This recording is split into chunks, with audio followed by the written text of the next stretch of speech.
गोरखपुर में यूपी के कैबिनेट मंत्री और निषाद पार्टी के राष्ट्रीय अध्यक्ष डॉक्टर संजय निषाद ने फूलन देवी हत्याकांड की सीबीआई जांच की मांग दोहराई। उन्होंने कहा कि इस मामले में सबसे पहले उन्होंने ही जांच की मांग उठाई थी और ये आज भी गंभीर जांच का विषय है।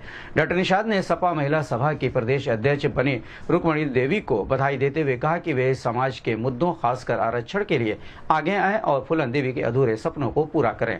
उन्होंने आरोप लगाया कि फूलन देवी की जमीन पर कब्जा किया गया और जब तक उन्हें न्याय नहीं मिलेगा उनकी आत्मा को शांति नहीं मिलेगी। उन्होंने सवाल उठाया कि फूलन देवी को अलग पार्टी बनाने की जरूरत क्यों पड़ी और उसके 27 दिन बाद ही उनकी हत्या क्यों हुई। इससे उन्होंने साजिश की आशंका बताते हुए निष्पक्ष जांच की मांग की। विपक्ष पर हमला बोलते हुए उन्होंने कहा कि प्रधानमंत्री नरेंद्र मोदी और मुख्यमंत्री योगी आदित्यनाथ के नेतृत्व में 45 दल साथ हैं, इसलिए भाजपा सत्ता में है। वहीं सपा छोटे दलों को महत्व नहीं देती, इसी वजह से वो सत्ता से बाहर है। डॉक्टर निषाद ने कहा कि निषाद समाज के कई नेताओं जमुना निषाद, विशंभर और फूलन देवी सहित की हत्या हो चुकी है। उन्होंने आरोप लगाया कि समाज का शोषण हुआ है, लेकिन अब जागरूकता बढ़ी है और समाज अपने अधिकारों के लिए खड़ा है। आरक्षण के मुद्दे पर उन्होंने कहा कि किसी भी अधिकार को लागू होने में कानूनी प्रक्रिया के तहत समय लगता है। साथ ही उन्होंने निषाद समाज के ऐतिहासिक योगदान का उल्लेख करते हुए कहा कि समाज ने आजादी की लड़ाई में अहम भूमिका निभाई है। अंत में उन्होंने कहा कि अब समाज अन्याय के खिलाफ आवाज उठाएगा। अब लड़ाई गोली से नहीं बोली से होगी।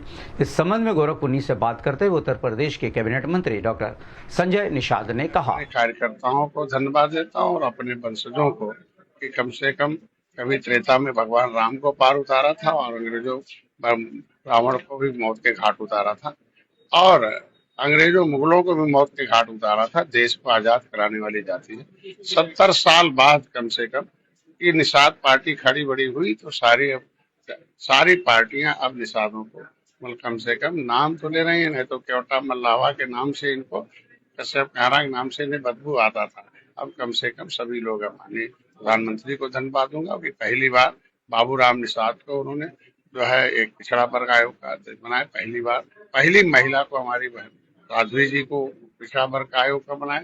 आज कम से कम जो बहन फूलन देवी ने जिसके लिए बंदूक उठाया, आज के दिन उनके अंदर कैलिबर था जिसकी वजह से अपने ऊपर, तो वो आज उनकी बहन को उन्होंने जो भी पद दिया हो, लेकिन आज मैं धन्यवाद दूंगा उन्हें। उम्मीद रखता हूँ कि बहन से कि वो निषाद राज की खून है, अपने समाज के आरक्षण की आवाज है, जिसके लिए फूलन देवी ने पार्टी बनाई थी, अलग होती समाजवादी पार्टी से।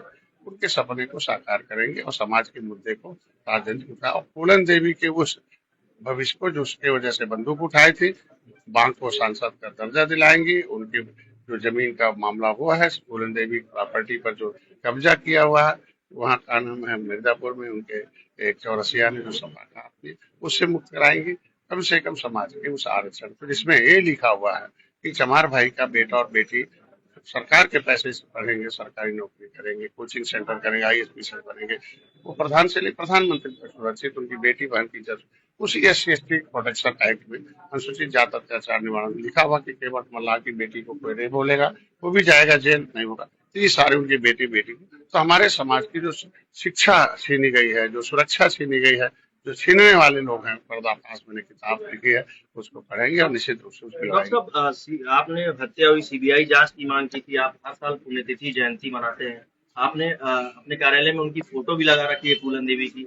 क्या लग रहा है जनाधार जो है निषाद पार्टी का वो घटता हुआ नहीं दिख रहा है? समाजवादी पार्टी ने जो 27 के पहले निषाद पार्टी का आधार संवैधानिक अधिकार है। निषाद पार्टी का आधार निषाद राज का किला है, खून है, जो हम लोग अंग्रेजों मुगलों से लड़े हैं। ये कभी घटने वाला नहीं है, ये गौरवशाली इतिहास है। इस पे कोई आदमी दूसरा कोई आज के दिन में रुपया दे दे, पैसा दे दे तो क्या हम स्वतंत्रता सेनानी बन जाए? तो नहीं बन। ये हमारे पुरखों के लायक होने का प्रमाण है, उसको हम लोग ना समझते। गाँव हमारा समाज लायक हो रहा है, उसे लेने लायक बन रहा है। आज के दिन में फूलन देवी के उसकी हत्या की CBI जांच की मैंने मांग की है। फूलन देवी की माँ को दर्जा उनके जो हत्या किया हुआ है, ये सारा कुछ हम हर साल मांग करते हैं और सदन में आवाज उठाई कि भाई विशंभर जी ने जब आवाज उठाई थी आरक्षण की तो सारे सांसद भाग गए थे। तो क्यों भागे भाई? इसके मतलब समाज के सुरक्षा जो होती है, बहन बेटी की इज्जत जो सुरक्षा थी कानून के लिए, सारे सांसद भाग जाते। कम से कम देर ही सही, कम से कम सभी लोग आए आज के दिन में निषादों के हक की बात। डॉक्टर साहब, 2 दिन पहले आपकी एक सभा में आपके भावुक होने का मतलब जो था वो विपक्षियों ने तमाम तरीके के आरोप लगाए। क्या वजह? योगी जी ने भी कभी आंसू निकले थे दर्द के, कभी सदन में, समाज के दर्द का, प्रदेश के दर्द का, धर्म के दर्द के आंसू निकले थे योगी जी को सदन में, आपने देखा होगा। उसका रिजल्ट क्या हुआ हासिल कांग्रेस का। आज ये निषाद का आवाज है, निषाद का आंसू है, मेरा आंसू नहीं है। मैं गांव में जाता हूँ तो एक पीएचडी नहीं मिलते, एक भी BA और MSc नहीं मिलते, न इंटर मिलते हैं। हमारा समाज केवल जानवर रहेगा, अनपढ़ गंवार रहेगा, बाकी लोग इनका हिस्सा लूट कर जो है मलाई खाएंगे। ये क्या है? ये दर्द हमारे समाज का है। हमारी बहन बेटी की इज्जत लूटा जाएगा तो SC/ST प्रोटेक्शन एक्ट छीनने वाले दोषी है ना। SC/ST प्रोटेक्शन एक्ट है उनका, जो संविधान हमारे लोगों ने बनवाया, हम ही लोगों ने देश को आजाद कराया, हम ही ने संविधान बनवाया, और हमारे ऊपर अत्याचार होगा। और जो हमारे पुरखों ने संविधान बनाया उसी संविधान के सारे अत्याचार करेंगे, ऐसा नहीं होगा। ये समाज की आवाज और दर्द है, और दर्द जो है मेरे समाज की जो आह लगी ना, कभी आह लगी कांग्रेस खत्म हो गई, जिसे जीप से भी आह लगी खत्म हुआ। 18 जब आप रोए तो अखिलेश जी अलग सोचने का नजरिया है।